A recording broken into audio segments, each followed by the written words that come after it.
तो hello students, आज का हमारा जो टॉपिक रहेगा वो होगा एरोमेटिसिटी। एरोमेटिसिटी जो टॉपिक है ये जनरल ऑर्गेनिक केमिस्ट्री का एक छोटा सा टॉपिक है। टॉपिक भले ही छोटा हो लेकिन एग्जाम पॉइंट ऑफ व्यू से बहुत ही ज़्यादा इंपॉर्टेंट है। चाहे जेई हो या नीट हो, हमें एक आध क्वेश्चन तो देखने को मिल ही जाता है। अब एरोमेटिसिटी को समझने के लिए सबसे पहले मैं दो एग्जाम्पल ले रहा हूँ। पहला एग्जाम्पल देखो, जैसे इसको ए मान लिया और एक एल्किन ड्रॉ कर लिया मैंने। दूसरा एग्जाम्पल, एक और एल्किन ड्रॉ कर लिया। अब इन दोनों एल्किन में एक चीज देखो कि जो पाई बॉन्ड्स है ना वो कॉन्जुगेशन में है, और कॉन्जुगेशन पता है हम सबको कि पाई बॉन्ड्स अगर ऑल्टरनेटिव पोजीशन में होता है तो उनको हम कॉन्जुगेशन सिस्टम बोलते हैं। जैसे देखो, पाई बॉन्ड फिर सिग्मा फिर पाई फिर सिग्मा फिर पाई, सेम यहाँ पे भी पाई सिग्मा पाई, मतलब यहाँ पे क्या है, कॉन्जुगेशन है। और अगर किसी में कॉन्जुगेशन है तो इसके अंदर क्या होगा, रेजोनेंस, मतलब यहाँ पे भी रेजोनेंस होगा और यहाँ पे भी रेजोनेंस होगा। ठीक है। अब देखो, अगर किसी में रेजोनेंस हो रहा है तो रेजोनेंस की वजह से क्या मिलता है, कंपाउंड को स्टेबिलिटी। ठीक है, मतलब इसको भी स्टेबिलिटी मिल रहा होगा, इसको भी स्टेबिलिटी मिल रहा होगा। अब मैं एक काम करता हूं, जो पहला वाला कंपाउंड है इसका मैं अगर साइक्लिक फॉर्म ड्रॉ करूं, देखो 6 कार्बन और 3 पाई बॉन्ड वाला साइक्लिक फॉर्म क्या हो सकता है, ये बेंजीन। और नीचे 4 कार्बन और 2 पाई बॉन्ड वाला क्या हो सकता है, ये साइक्लोब्यूटाडाइइन। अब यहाँ पे भी देखो सेम चीज कि ये जो पाई बॉन्ड से कॉन्जुगेशन में है, ठीक है, मतलब यहाँ पे भी क्या होगा, रेजोनेंस होगा, तो इसको भी क्या मिलने वाला है, स्टेबिलिटी। और नीचे वाले में रेजोनेंस होगा तो इसको भी क्या मिलने वाला है, स्टेबिलिटी। तो अगर मैं सिंपल एक इंडिविजुअली को काउंट करूं, जैसे ए में पहला एसाइक्लिक फॉर्म था, साइक्लिक फॉर्म में गया, दोनों में रेजोनेंस हो रहा है। सेम बी में भी पहले एसाइक्लिक फॉर्म में भी रेजोनेंस हो रहा था, साइक्लिक फॉर्म में जाने के बाद भी रेजोनेंस हो रहा था। तो क्या एसाइक्लिक से साइक्लिक जाने के बाद इसका स्टेबिलिटी में कुछ फर्क पड़ रहा है, क्योंकि रेजोनेंस तो दोनों में सेम ही हो रहा है।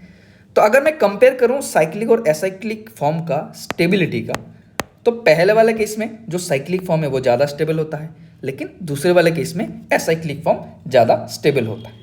अब आप लोग पूछोगे सर आपको कैसे पता, इसी चीज़ को स्टडी करने के लिए हम एरोमेटिसिटी पढ़ाई कर रहे हैं यहाँ पे चीज़ों को लेके।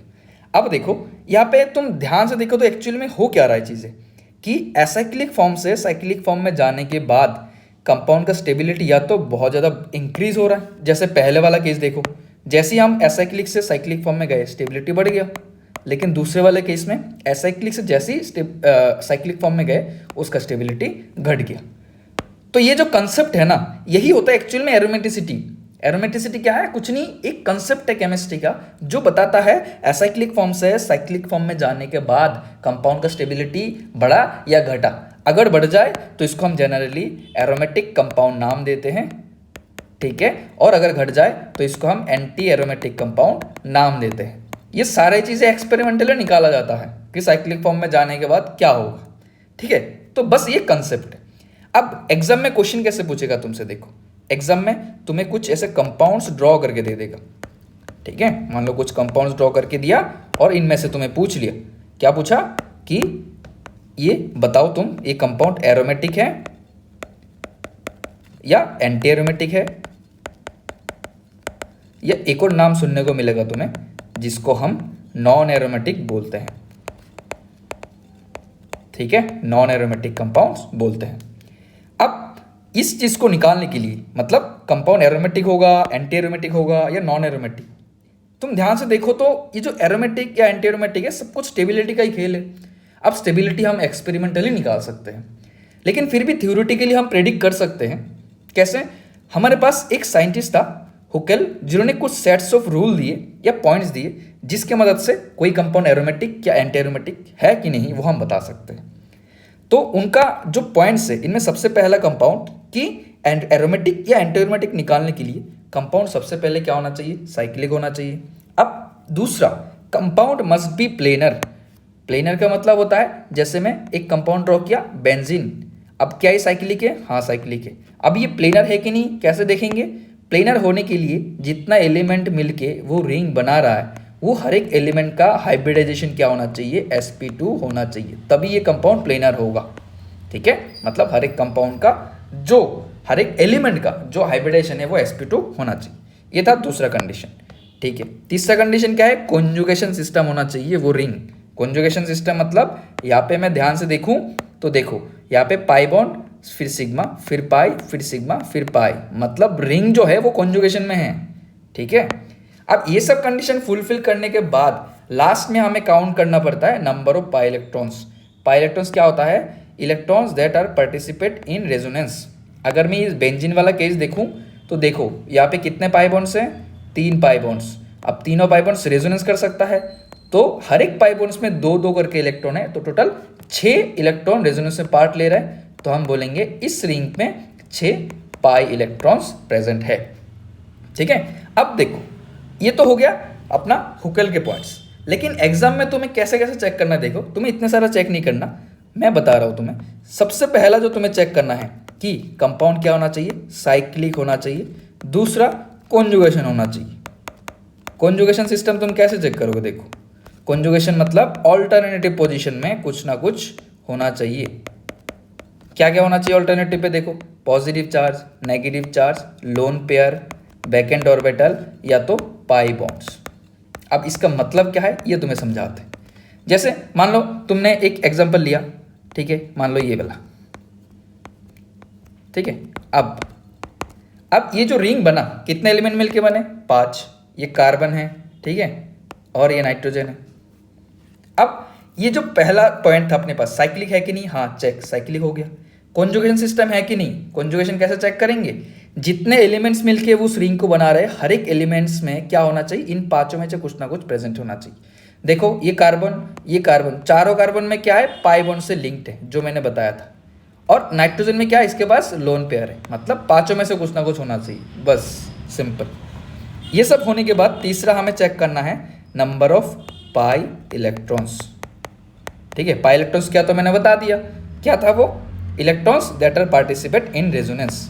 अब देखो जब तुम पाई इलेक्ट्रॉन्स गिनने जाओगे तब ध्यान रखना नेगेटिव चार्ज अगर रेजोनेंस से पार्ट ले रहा है तो इसके वजह से इलेक्ट्रॉन काउंट करेंगे 2 इलेक्ट्रॉन। लोन पेयर या पाई बॉन्ड रेजोनेंस से पार्ट ले रहे हैं तो इसके वजह से 2 इलेक्ट्रॉन काउंट करेंगे। बैकेंड ऑर्बिटल या तो पॉजिटिव चार्ज रेजोनेंस से पार्ट ले रहे हैं तो इसके वजह से हम 0 इलेक्ट्रॉन काउंट करेंगे, क्योंकि इनके पास कोई इलेक्ट्रॉन होते नहीं।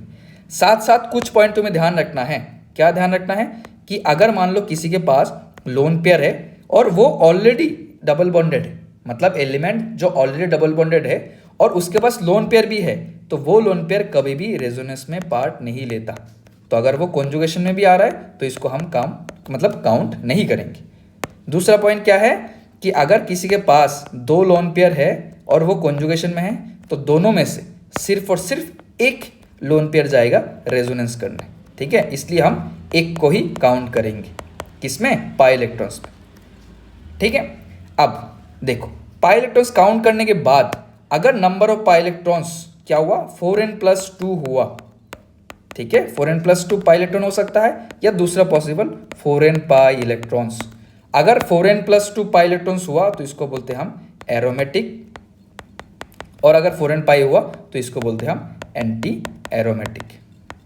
बस कंडीशन ये है कि यहाँ पे n का वैल्यू क्या होना चाहिए, एक इंटीजर वैल्यू होना चाहिए, कोई फ्रैक्शन वैल्यू यहाँ पे अलाउड नहीं है, ठीक है। अगर फ्रैक्शन वैल्यू आ रहा है तो मान लेना पर्टिकुलरली 4n पाई या तो 4n+2 वो फॉलो नहीं कर रहा। अब ये 4n+2 पाई इलेक्ट्रॉन्स और 4n पाई क्या होता है वो आगे डिस्कस करेंगे। तो यहाँ तक अपना हुकेल का जितने भी पॉइंट था, यहाँ तक सारे पॉइंट हमने क्लियर कर दिए। अब ध्यान रखने वाला ये बात है कि हुकेल के इतने सारे पॉइंट्स में मान लो इनमें से कोई सा भी पॉइंट अगर वायोलेट कर गया, कोई कंपाउंड वो फॉलो नहीं कर रहा, तो उस कंपाउंड को हम नॉन एरोमेटिक कंपाउंड बोलेंगे। तो नोट करके लिख लेना कि जितने भी हुकेल के पॉइंट्स थे, ठीक है, अगर उनमें से कोई भी वायोलेट कर गया, मतलब एनी वायोलेशन ऑफ हुकेल रूल, कोई सा भी पॉइंट अगर वायोलेट कर गया तो उस कंपाउंड को हम क्या बोल देंगे, सीधा सीधा नॉन एरोमेटिक कंपाउंड बोल देंगे, ठीक है। अब स्टार्ट करते हैं एक एक करके। सबसे पहले एक एग्जांपल लेते हैं 3 मेंबर्ड रिंग। अब 3 मेंबर्ड का मतलब क्या है, देखो जैसे मैं एक रिंग ड्रॉ कर रहा हूँ यहाँ पे, इसको 3 मेंबर्ड रिंग बोलते हैं। अब मेंबर्ड का मतलब होता है जितने मेंबर मिलके उस रिंग को बना रहा है। जैसे मान लो ये वाला कितने मेंबर मिलके बना रहा है, 1 2 3 4, तो इसको क्या बोलेंगे 4 मेंबर। वैसे यहाँ पे कितने मेंबर के लिए बना रहा है, 3 मेंबर मिलके बना रहा है, इसलिए इसको हम 3 मेंबर बोलेंगे। अब ये वाला कंपाउंड एरोमेटिक, एंटी एरोमेटिक या नॉन एरोमेटिक है, कैसे चेक करेंगे, याद करो। सबसे पहला हमें पॉइंट क्या चेक करना है, साइक्लिक है कि नहीं। नेक्स्ट कॉन्जुगेशन, मतलब ऑल्टरनेटिव में इन पांचों में से कुछ ना कुछ होना चाहिए। फिर हम पाई इलेक्ट्रॉन्स काउंट करेंगे। देखो इस पे आते हैं, क्या इसमें साइक्लिक सिस्टम है ये, हाँ। क्या इसमें कॉन्जुगेशन है, कॉन्जुगेशन मतलब हर एक पोजीशन में, जैसे इसमें क्या है पाई बॉन्डेड है, क्या ये पाई बॉन्डेड, इसमें क्या है पॉजिटिव, मतलब positive negative lone pair vacant orbital या तो पाई बॉन्ड्स, हर एक एलिमेंट इन पांचों में से किसी ना किसी से कनेक्ट होना चाहिए। तो हाँ ये कॉन्जुगेशन में है। अब पाई इलेक्ट्रॉन्स काउंट करते हैं। पाई इलेक्ट्रॉन्स क्या होता है, जो इलेक्ट्रॉन रेजोनेंस से पार्ट लेते हैं। यहाँ पे कौन रेजोनेंस से पार्ट ले रहा है, यहाँ पे ये पाई बॉन्ड और पॉजिटिव चार्ज। तो पाई बॉन्ड की वजह से कितने इलेक्ट्रॉन आया, 2, पॉजिटिव की वजह से 0, तो टोटल कितना आया 2 इलेक्ट्रॉन। तो मतलब यहाँ पे क्या है 2 इलेक्ट्रॉन। अभी जो 2 इलेक्ट्रॉन हैं ये क्या है 4n+2 है या 4n पाई, कैसे डिसाइड करेंगे। तो सबसे पहले हम 4n+2 में पुट करके देखते हैं। पुट करके देखा तो कितना आया, n का वैल्यू आया 0। और दूसरा 4n पाई पे पुट करके देखते हैं, n का वैल्यू आया हाफ। तो हमें पता है n का वैल्यू जो होता है वो फ्रैक्शन अलाउड नहीं है, कोई ना कोई इंटीजर वैल्यू होना चाहिए। मतलब ये जो 2 पाई इलेक्ट्रॉन है ये 4n पाई इलेक्ट्रॉन नहीं, क्या है 4n+2। मतलब ये जो कंपाउंड है, कंपाउंड क्या कहलाएगा, ये कंपाउंड कहलाएगा एरोमेटिक कंपाउंड। आई होप समझ में आया। तो क्या आगे हम बार बार ये 4n+2 और 4n पाई चेक करेंगे, बिल्कुल नहीं। हम आगे से ऐसे चेक नहीं करेंगे। हम कैसे चेक करेंगे, direct total pi electron count करेंगे। हम टोटल पाई इलेक्ट्रॉन काउंट कर लेंगे। काउंट करने के बाद अगर वो मल्टीपल ऑफ 4 आए, मल्टीपल ऑफ 4 आए तो पक्का ये एंटी एरोमेटिक होगा। और अगर मल्टीपल ऑफ 4 को छोड़ के बाकी रेस्ट कोई भी इवन नंबर तो वो एरोमेटिक होगा। ठीक है, कुछ और एग्जांपल करते हैं, जैसे 3 मेंबर का ही करते हैं कुछ और।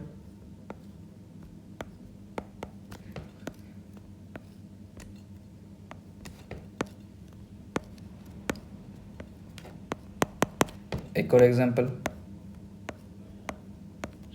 ठीक है, मान लो इन तीनों को करना है। सबसे पहले क्या ये सारे के सारे साइक्लिक है, हाँ ये सारे के सारे साइक्लिक है। अब क्या कॉन्जुगेशन में है, कॉन्जुगेशन के लिए हर एक एलिमेंट में कुछ ना कुछ होना चाहिए। इसमें क्या है पाई पाई नेगेटिव, ठीक है कॉन्जुगेशन में है।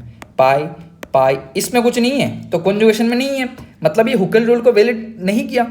ठीक है, हुकेल रूल यहाँ पे वैलिड नहीं है, नहीं माना। तो जहाँ पे हुकेल रूल वैलिड नहीं है उसको सीधा सीधा कुछ नहीं सोचना, नॉन एरोमेटिक लिख देना।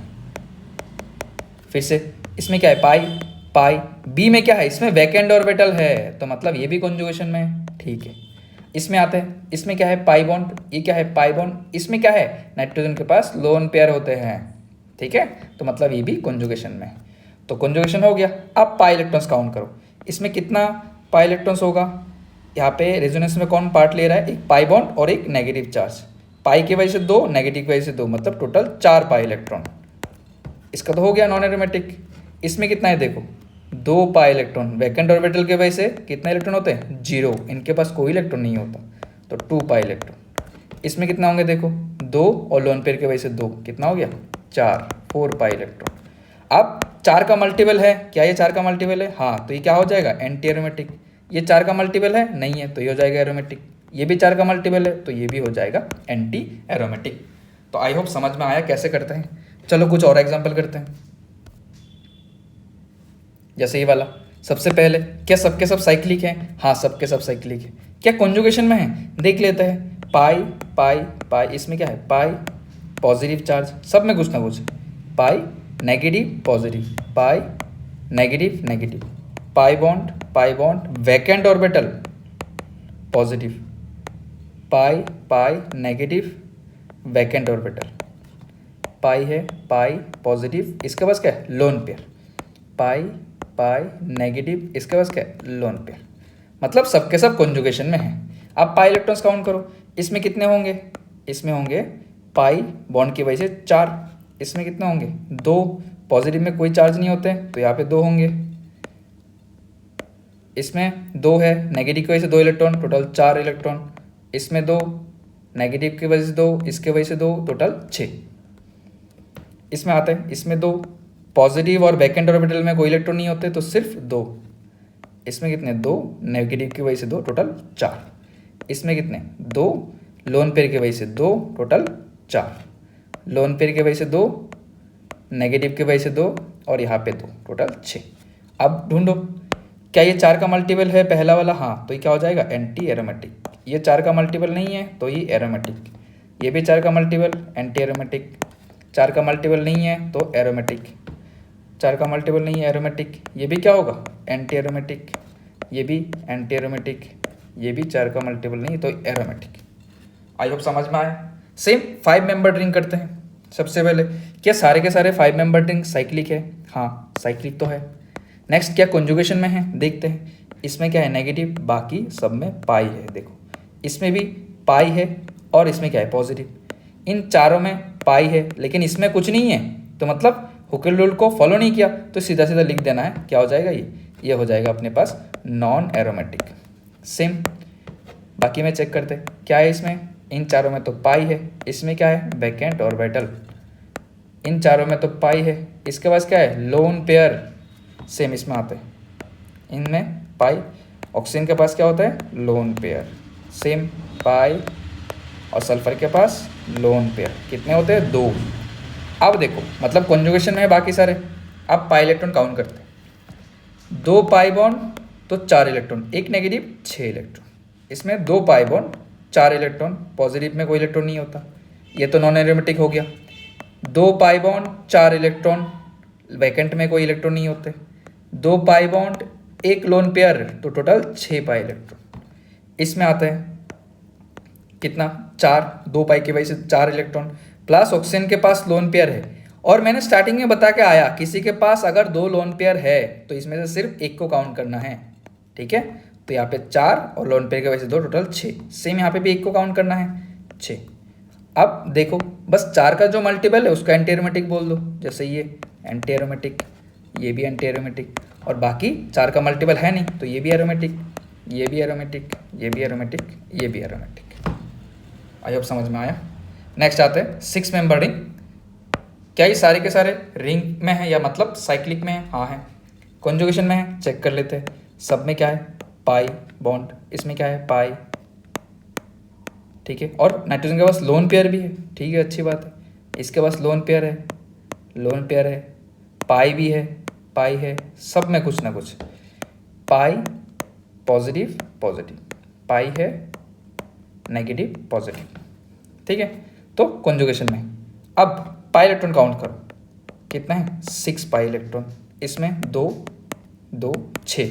अब क्या लोन पेयर को काउंट करेंगे, नहीं, मैंने बोल के आया था कोई एलिमेंट अगर ऑलरेडी डबल बॉन्डेड है तो इसका लोन पेयर को काउंट नहीं करते, मतलब यहाँ पे सिर्फ पाई बॉन्ड से काउंट होंगे। कितना 6। कई लोन पेयर काउंट होंगे नहीं, क्योंकि एलिमेंट ऑलरेडी डबल बॉन्डेड है, ये भी काउंट नहीं होंगे। कोई एलिमेंट अगर ऑलरेडी डबल बॉन्डेड है उसका लोन पेयर काउंट नहीं होता। तो कितने हैं यहाँ पे सिर्फ पाई बॉन्ड्स काउंट होंगे 6। इसमें 4, इसमें कितना 4, और ये नेगेटिव चार्ज कितना हो गया 6। तो 4 का मल्टीपल ढूंढो, ये 4 का मल्टीपल एंटी एरोमेटिक, और बाकी सब के सब एरोमेटिक, ठीक है। आते हैं 7 मेंबर। फिर से सारे का सारा साइक्लिक है। कॉन्जुगेशन चेक करो, पॉजिटिव और सब में अपने पास पाई, इसमें भी सब में पाई, और इसमें क्या है नेगेटिव। इन सब में पाई, लेकिन इस पोजीशन में कुछ नहीं है, ना पॉजिटिव है ना नेगेटिव है, ना लोन पेयर है, ना वैकेंट ऑर्बिटल है, ना पाई से कनेक्ट है। तो हुकेल रूल को फॉलो नहीं किया तो ये हो जाएगा नॉन एरोमेटिक। बाकी पाई इलेक्ट्रॉन्स काउंट कर लेते हैं। इसमें कितने हैं 6, इसमें 8। तो 4 का मल्टीपल कौन है ये, तो ये एंटी एरोमेटिक हो जाएगा, और ये क्या हो जाएगा अपने पास, ये हो जाएगा एरोमेटिक। अब एक चीज़ इंपॉर्टेंट, क्या इंपॉर्टेंट, कि यहाँ पे हमने जो लिखा ना एंटी एरोमेटिक वाला पोर्शन, कौन सा, ये वाला, ये जो एंटी एरोमेटिक है ना, ये एक्चुअल में एंटी एरोमेटिक नहीं होगा, ये होगा अपने पास नॉन एरोमेटिक। अब ऐसा क्यों, तो ध्यान रखना, बस नोट करके लिख लेना कि अगर कोई रिंग एंटी एरोमेटिक बन रहा है वो भी 6 मेंबर से ऊपर, तो शॉर्ट में लिखो मोर देन 6 मेंबर्ड। अगर मोर देन 6 मेंबर्ड वाला कोई रिंग हो एक सेकेंड, मोर देन 6 मेंबर अगर कोई रिंग हो तो उसका एंटी एरोमेटिक कंपाउंड खुद ब खुद नॉन एरोमेटिक में कन्वर्ट हो जाता है। मतलब अगर 6 मेंबर से ऊपर वाला कोई रिंग हो और वो नॉन एरोमेटिक है तो नॉन एरोमेटिक तो बोलेंगे, लेकिन अगर कोई एंटी एरोमेटिक है तो उसको एंटी एरोमेटिक नहीं बोलना है, उसको क्या बोलना है, नॉन एरोमेटिक। आई होप समझ में आए। तो वैसे 8 मेंबर वाला करते हैं, सब के सब साइक्लिक है, हाँ है। कॉन्जुगेशन सब में पाई है, इसमें पॉजिटिव पॉजिटिव, बाकी सब में पाई इलेक्ट्रॉन्स, ठीक है। इसमें देखो पाई इलेक्ट्रॉन्स या पाई बॉन्ड्स, इसमें क्या है, नेगेटिव, मतलब कॉन्जुगेशन में। अब काउंट करते हैं कितना होगा यहाँ पे, 8 पाई इलेक्ट्रॉन, इसमें कितने होंगे 6 पाई इलेक्ट्रॉन, इसमें कितने होंगे 6, 7, 8, 9, 10। अब 4 का मल्टीपल कौन है, 8। क्या ये एंटी एरोमेटिक होगा, नहीं। 6 मेंबर से ऊपर वाले जितनी भी होंगे उसके एंटी एरोमेटिक को क्या बोलना है, नॉन एरोमेटिक। 6 पाई इलेक्ट्रॉन मतलब एरोमेटिक, 10 पाई इलेक्ट्रॉन मतलब एरोमेटिक, क्योंकि वो 4 का मल्टीपल है नहीं। उसके बाद सीधा आता है 10 मेंबर रिंग पे। क्या ये साइक्लिक है, हाँ है। क्या ये कॉन्जुगेशन में है, हाँ, सब पोजीशन पे कुछ ना कुछ है। हर एक कार्बन पे देखो पाई बॉन्डेड है, ठीक है। कॉन्जुगेशन पाई इलेक्ट्रॉन काउंट करते हैं, 2, 4, 6, 8, 10 होगा तो क्या होना चाहिए, एरोमेटिक। लेकिन यहाँ पे ये एरोमेटिक नहीं बन रहा, इसको स्टार मार्क करके लिख लो कि एरोमेटिक तो बनना चाहिए, सारा रूल फॉलो कर रहा है। लेकिन एक्चुअली होता क्या है, देखो इसमें ये जो कंपाउंड का स्ट्रक्चर है ना, ये दोनों जो कार्बन है उसके पास एक एक्स्ट्रा हाइड्रोजन रह गया। अब उस हाइड्रोजन का अलाइनमेंट ऐसा होता है कि वो अंदर की तरफ आ जाता है। अब अंदर की तरफ आने की वजह से इस हाइड्रोजन के बीच क्या हो रहा है, रिपल्शन हो रहा है। जैसे रिपल्शन होगा इस पूरे कंपाउंड का क्या हो जाता है, प्लेन चेंज हो जाता है, ठीक है। रिपल्शन की वजह से प्लेन ही चेंज हो जाता है, और अगर प्लेन ही चेंज हो गया तो वहाँ पे कोई रेजोनेंस नहीं होता, ठीक है। हमें पता है अगर प्लेन चेंज हो जाता है तो रेजोनेंस स्टॉप हो जाता है, और अगर रेजोनेंस स्टॉप हो गया तो स्टेबिलिटी कौन देगा, और जब तक स्टेबिलिटी नहीं मिलेगा उसको एरोमेटिक हम नहीं बोलेंगे। तो क्या बोलेंगे, इसको हम बोलेंगे नॉन एरोमेटिक।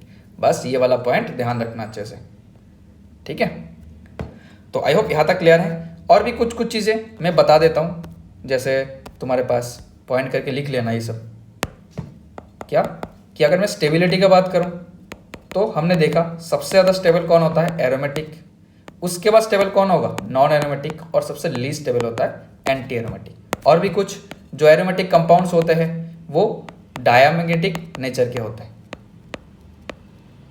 और जो एंटी एरोमेटिक कंपाउंड्स होते हैं वो पैरामैग्नेटिक नेचर के होते हैं, ठीक है।